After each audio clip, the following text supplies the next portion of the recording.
Ajaran sesat dikenali sebagai Jemaah Nur Ahmad Istana Pelangi yang bertapak di Jerantut, Pahang lumpuh dengan penahanan 8 individu termasuk ketuanya yang digelar Ayahanda.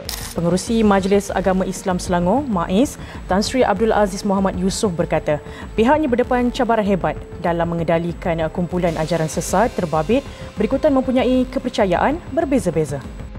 Disebabkan oleh modus operandinya yang licik. Jadi ini menyukarkan kita untuk mengambil tindakan dan juga menyebabkan dia masih lagi boleh survive.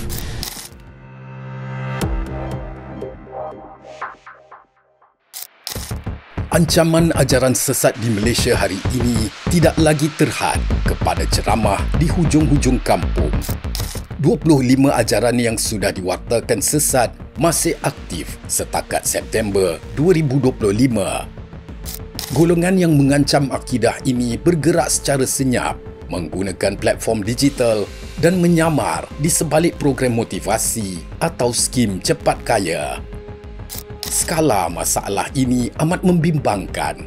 Baru-baru ini, pihak berkuasa agama Jaib dengan sokongan daripada JPM-HEA melalui JAKIM telah melumpuhkan ajaran sesat Jemaah Nur Ahmad Istana Pelangi yang bertapak di Jerantut.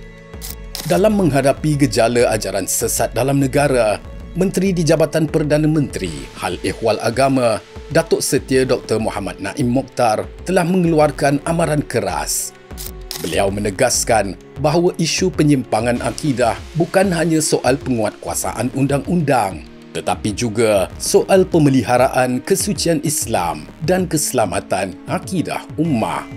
Beliau menasihatkan umat Islam supaya berhati-hati dan tidak mudah terpedaya dengan mana-mana individu atau kumpulan yang mendakwa mempunyai keistimewaan agama tertentu.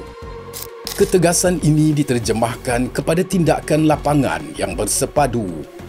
JAKIM telah menyatakan sokongan penuh terhadap tindakan tegas Jabatan Agama Islam Pahang, JAIB, yang berjaya menahan sekumpulan individu dikaitkan dengan ajaran menyeleweng. Mereka dikenali sebagai Jemaah Nur Ahmad Istana Pelangi di Jerantut. Langkah ini sangat penting dan tepat pada masanya dalam usaha menyekang penyebaran fahaman yang bercanggah dengan ajaran Islam di negara ini.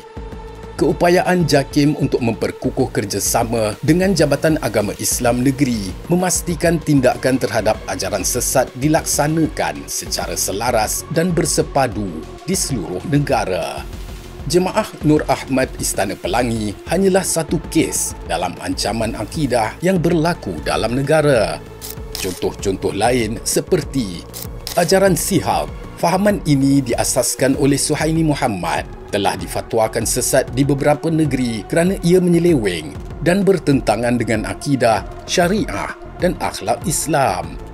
Pengasasnya pernah mendakwa Nabi Muhammad itu adalah Allah.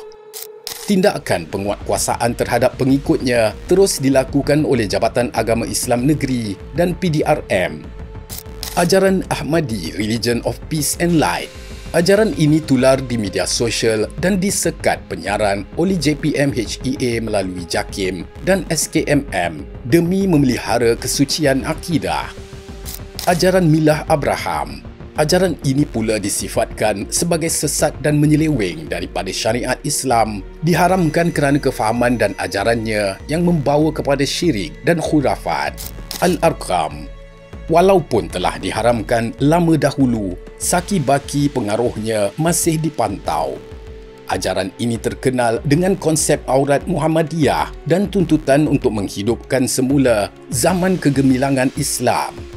Ia difatwakan sesat dan menyeleweng daripada akidah Ahli Sunnah wal Jamaah. Kes Ulu Tiram. Kes yang lebih tragis iaitu serangan ke atas Balai Polis Ulu Tiram yang dikaitkan dengan fahaman sesat dan ekstrim, menunjukkan betapa bahayanya ajaran sesat ini jika ia bercampur dengan ideologi keganasan. Ini membuktikan ia bukan sekadar ancaman spiritual tetapi juga ancaman keselamatan negara. Mungkin ramai yang tertanya, mengapa JAKIM tidak lebih tegas? Di sini kita perlu memahami mekanisme perundangan dengan teliti. JAKIM sebagai agensi persekutuan memainkan peranan penyelaras fatwa dan dasar, manakala penguatkuasaan undang-undang jenayah syariah di negeri termasuk ajaran sesat terletak di bawah Jabatan Agama Islam Negeri dan dibawa ke Mahkamah Syariah Negeri. JAKIM berperanan untuk mengatasi ancaman ajaran sesat di zaman moden ini. JAKIM bekerjasama dengan SKMM untuk membanteras penyebaran ajaran melalui media sosial serta menyelaraskan tindakan penguatkuasaan di antara negeri. Jadi saya percaya dan saya ingat insya-Allah dengan adanya dua orang pegawai di situ, jadi memudahkan untuk pihak SKMM untuk membuat rujukan dan membuat keputusan yang segera, sebab harapan kita bila mana ada video-video macam ni dimuat naik, okey, yang melibatkan ajaran sesat, jadi dengan adanya pakar rujuk di situ tu, jadi dia orang ni akan bertindak segera sama ada nak menurunkan ke, nak membatalkan ke ataupun nak delete ke, tindakan tersebut dapat dibuat dengan segera sebelum dia tular. Membina kes yang kukuh terhadap kumpulan ajaran sesat adalah proses yang panjang kerana bukti yang akan dihadapkan ke mahkamah syariah perlu kukuh. Pihak berkuasa agama perlu mengumpul bukti yang mencukupi untuk membuktikan niat jenayah dan aktiviti penyelewengan akidah di bawah undang-undang syariah. Ini memerlukan kerja penyamaran dan risikan yang kadangkala mengambil masa bertahun-tahun dan tinggi risikonya. Kegagalan mematuhi prosedur yang ketat boleh menyebabkan kes dibatalkan di mahkamah. Justru, tindakan penguatkuasaan mestilah berhati-hati, adil dan berpanduan fakta perundangan yang sahih. Dalam konteks ini, Yang Berhormat Menteri Agama telah menegaskan bahawa tindakan terhadap ajaran sesat adalah komitmen utama. Kerajaan sentiasa komited untuk terus memperkukuh pendekatan dakwah, pendidikan dan penguatkuasaan.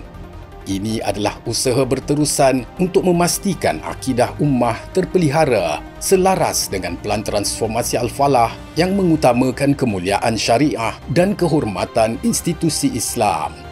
Terima kasih kerana menonton. Terus sokong kami dengan menekan butang subscribe dan aktifkan loceng notifikasi. Bersama kita perkasakan kebenaran.